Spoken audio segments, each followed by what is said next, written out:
So, okay, sige, ako na lang siguro po magsisimula. Kasi galing din po kasi ako ng competition.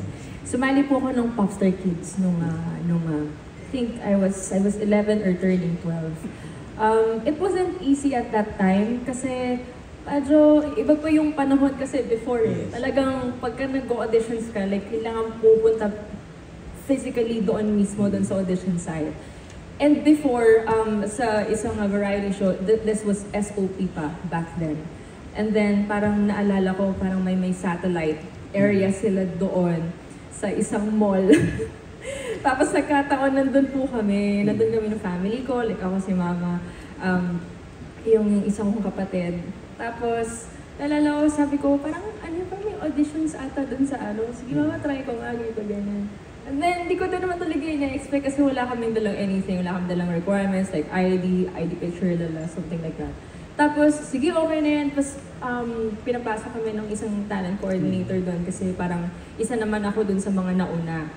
And then, hindi ko din in-expect kasi nakapasok ako ng screening hanggang sa nagtuloy-tuloy na siya. Tapos every now and then, nagkakasakit ako palagi, hindi ko alam kung bakit. Siguro, like, nasa-stress ako, like, hindi ko alam kung ano ba yung mga sulit. Ang dami kong iniisip as a kid. Tapos, syempre, hindi ko pa alam kung ano yung mga dapat kong i-expect, kung ano ba yung mga dapat kong gawin kapag ka nandun ako. And then, nung nandun ako sa competition, syempre, nung first isalang ko, parang kinakabahan ako. Pero sabi ko, sige, enjoy ko na lang to kasi baka, alam mo yun, like, once in a lifetime lang to moment na to eh. So, might as well, enjoy. And then, siguro, kung hindi man ako palarin, okay lang, I'll go back to school, mag-aaral na lang ako ulit. Total yun naman din yung gusto talaga ng mga magulang ko.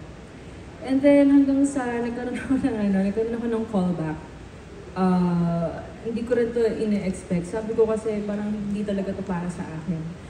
Tapos, hanggang sa nagtuloy-tuloy ng opportunities, nagkaroon ng mga offers, ganyan. And then, I became a member of a group.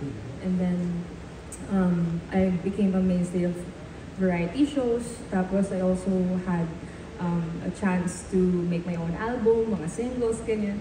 Sabi ko, parang, okay, maybe talagang nilaan talaga ito ni Lord para sa akin.